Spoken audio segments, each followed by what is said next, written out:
ये दोस्त है ही नहीं। ये हो सकता है सामयिक समझौता हो, पर मित्रता नहीं है। और वसुंधरा किसी हालत में अपने विरोधी से मित्रता का बर्ताव रखते हुए भी राजनीतिक विरोध को नहीं छोड़ सकती। राजस्थान में चुनावी रण जैसे जैसे सजता जा रहा है, वैसे वैसे ही राजनीतिक गलियारों में नित नई चर्चाएं जन्म ले रही हैं। एक चर्चा और थी जिसने बहुत ही जनता में ये कयास छोड़ दिए लगाने के लिए कि इस बार क्या होगा जब दो दोस्त एक दूसरे के आमने सामने खड़े होंगे। जी हाँ, सही समझा आपने। मैं उन्हीं दोस्त की जोड़ी की बात कर रही हूँ जिसकी चर्चा पिछले दिनों राजनीतिक गलियारों में चल रही थी, और वो जोड़ी है मुख्यमंत्री और पूर्व मुख्यमंत्री की। नहीं समझे? अरे, गहलोत जी की और वसुंधरा राजे जी की। हाँ, और क्या होगा जब चुनावी रण में ये दोनों दोस्त एक दूसरे के आमने सामने होंगे। करेंगे इन सभी मुद्दों पर चर्चा के लिए मौजूद हैं हमारे साथ राजस्थान की राजनीति के चाणक्य कहे जाने वाले शिवसेना शिंदे के चुनाव राजस्थान प्रभारी और पूर्व कैबिनेट मंत्री चंद्रराज सिंह विजी। सर आपका बहुत बहुत स्वागत है। धन्यवाद। सर, मैं आपसे एक बेहद ही दिलचस्प प्रश्न पूछना चाहती हूँ कि इस बार राजस्थान की राजनीति में जो कैंडिडेट उतारे जा रहे हैं, बड़े सोच समझ के उतारे जा रहे हैं। नहले पे दहले वाला जो हिसाब किताब है वो यहाँ पर देखा जा रहा है। और अगर बात करें हम जोधपुर की और मारवाड़ की, तो इस बार मारवाड़ पर सबकी पैनी नज़रें टिकी हुई है। क्या आप हनुमान बेनीवाल को देख लीजिए, बीजेपी को देख लीजिए, कांग्रेस को देख लीजिए, सबकी पैनी नज़र है। और अगर मैं बात करूं गहलोत जी के गढ़ सरदारपुरा सीट की, तो वहां से वसुंधरा राजे जी को उतारने की चर्चाएं चल रही हैं बीजेपी से। तो क्या होगा अगर ऐसा हो जाता है कि चुनावी रण में दोनों दोस्त आमने सामने आ जाएंगे? ये दोस्त है ही नहीं। ये हो सकता है सामयिक समझौता हो, पर मित्रता नहीं है। और वसुंधरा किसी हालत में अपने विरोधी से मित्रता का बर्ताव रखते हुए भी राजनीतिक विरोध को नहीं छोड़ सकती। जिस प्रकार अशोक गहलोत एम्बेडेड कांग्रेसमैन है, वसुंधरा राजे उसी प्रकार से कंप्लीटली वेडेड बीजेपी है। मित्रता का सवाल नहीं है। लेकिन जोधपुर की राजनीति में इस बार एक बड़ा परिवर्तन है। मैं आपको एक बड़ी मज़ेदार बात बता रहा हूँ। जोधपुर शहर में मुसलमान, जैन और अल्पसंख्यकों की बहुत बड़ी संख्या है। ये पहला चुनाव होगा, दोनों पार्टियों में से कोई भी पार्टी में एक भी उम्मीदवार मुसलमान और जैन नहीं होगा। ये भयंकरतम विप्लव और विद्रोह की भूमिका तय करेगा। एक सीट आ सकती थी जैन की, वो थी सिटी। कांग्रेस तो वह पवार को हटाएगी नहीं, क्योंकि पवार के 10-12 हज़ार वोट रावणा राजपूतों के सरदारपुरा में गहलोत को चाहिए। और इधर जगजेंद्र सिंह शेखावत के पास कोई सुरक्षित राजपूत सीट है नहीं, तो वो भी ट्राई करें सिवाना चला जाऊं, जोधपुर शहर में आ सकता है। तो जैन को भी सीट मिलने की संभावना नहीं है। अगर वो आते हैं तो शहर में अशोक गहलोत और सामने राजपूत आ रहा है, इधर सिटी के अंदर पवार और सामने गजेंद्र आ जाएंगे, उधर सरदारपुरा में ब्राह्मण वर्सेस ब्राह्मण आ जाएंगे। तो जैन और अल्पसंख्यक मुसलमान अगर एक हो जाते हैं तो दोनों पार्टियों को छठी का दूध याद आ जाएगा। और मैं चूंकि पार्टियों का विरोधी हूं, अब तो मैं भाजपा का समर्थक इसलिए हूं कि मेरे नियुक्ति पत्र में लिखा है समान विचार वाली पार्टी के साथ सहयोग करने का। अन्यथा बहुत बड़ा मौका है। अगर मुसलमान और जैन एक हो जाते हैं तो सिटी की सीट तो कोई ले ही नहीं सकता, फिर अशोक गहलोत की सीट खतरे में पड़ जाती है। मगर ऐसा होगा या नहीं होगा, आज इतना जल्दी मैं इस पर कमेंट नहीं करता हूं।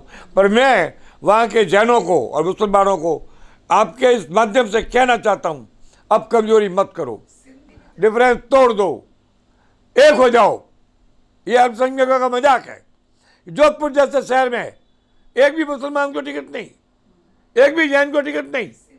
इसलिए मेरी धमकी के बाद मिस्टर गजेंद्र सिंह, तुमको जोधपुर शहर की सीट छोड़ के जैन को देनी पड़ेगी।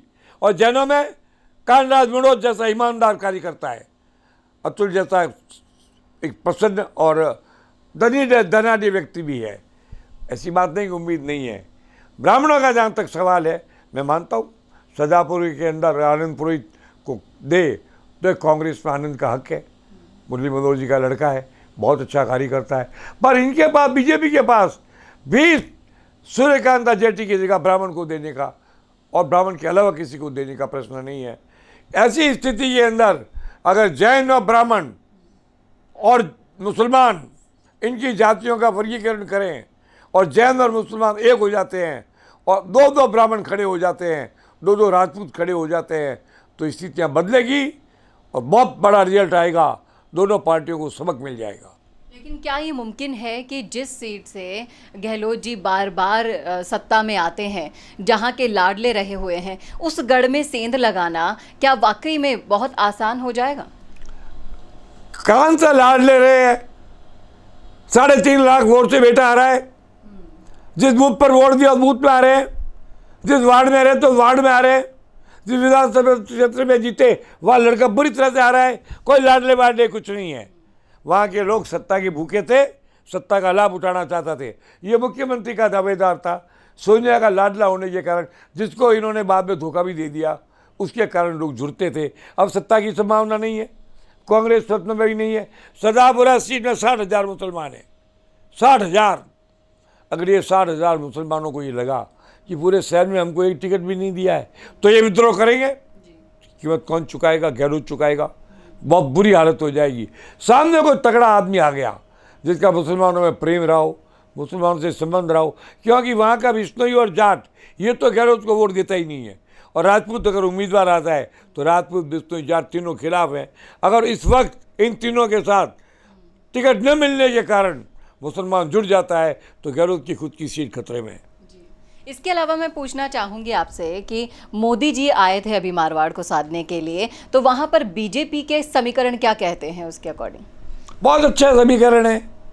बीजेपी साफ कहती है कट्टर कार्यकर्ता को वोट दो।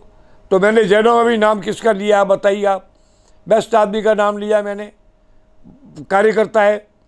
और ब्राह्मणों में अच्छे नाम लिए मैंने। जोशी का अच्छा नाम है सूरसागर सीट के ऊपर। और यहाँ राजपूत को लड़ाना चाहते हैं क्योंकि अशोक एक बहुत समृद्धशाली आदमी है। 30-40 हज़ार करोड़ की संपत्ति जिसके पीछे हो, वो आदमी तगड़ा उम्मीदवार होता है। 15 साल मुख्यमंत्री रहे हैं, कईयों को ऑब्लाइज और अनुग्रहित किया है। इसके सामने तो ज़बरदस्त आदमी आना चाहिए। अब पता नहीं क्या होगा। हम अभी तक शिवसेना वाले अपने लिए उम्मीदवार ढूंढते थे, अब हमें अच्छे उम्मीदवार भाजपा में चाहिए, क्योंकि मेरे नियुक्ति पत्र में स्पष्ट लिखा है समान विचारधारा वाली पार्टी से आप सहयोग करोगे। शिवसेना की समान विचारधारा वाली पार्टी तो केवल भारतीय जनता पार्टी। हम सब हिंदुत्व, सनातन और देशभक्ति के दोनों पार्टियां प्रेरक है, इसलिए हम इनके साथ हैं, इनकी मदद कर रहे हैं। जहाँ मौका आएगा राय भी देंगे, मानना न मानना इनकी मर्जी है, उसमें हमारा हक नहीं है कोई। जी बिल्कुल, ये आपने सही कहा। करेंगे तो फिर भी इनको कितनी सलाह दे दीजिए, करेंगे अपनी मन की ही, लेकिन इस बार होगी सिर्फ जनता के मन की, क्योंकि जनता जनार्दन होती है और सत्ता पलटने की जो ताकत है वो सिर्फ और सिर्फ जनता की मुट्ठी में है। और इन पार्टियों का जो ये खेल है, जो तमाशा है, कुछ ही दिनों का है, ये बंद होने वाला है। असली जो फैसला है वो जनता जनार्दन सुना के ही रहेगी। आपका क्या फैसला है? अगर आप जोधपुर से हैं, ये वीडियो देख रहे हैं, तो आप भी अपनी राय रख सकते हैं। क्या कहते हैं आपके समीकरण? क्या आपके समीकरण भी चाणक्य के समीकरण से मैच हो रहे हैं? सब कुछ लिख डालिएगा कॉमेंट बॉक्स में। और ऐसी ही और वीडियोस के लिए देखना ना भूलेगा राजस्थान संवाद। नमस्कार। कौन देखता है अब टीवी? टीवी पर आपको कितनों ने देखा, ये कैसे पता चलेगा? घर घर इंटरनेट पहुंचने के बाद अब सब कुछ है डिजिटल। आपका वीडियो कितनों ने देखा ये हर पल आपको पता चलेगा, इसलिए डिजिटल मीडिया में बनाइए अपनी पहचान। 4.5 करोड़ से ज्यादा व्यूज और 3,27,000 से ज्यादा सब्सक्राइबर वाले राजस्थान के चैनल राजस्थान संवाद पर करवाइए कवरेज। ज्यादा जानकारी के लिए व्हाट्सएप करें 7339900549 पर।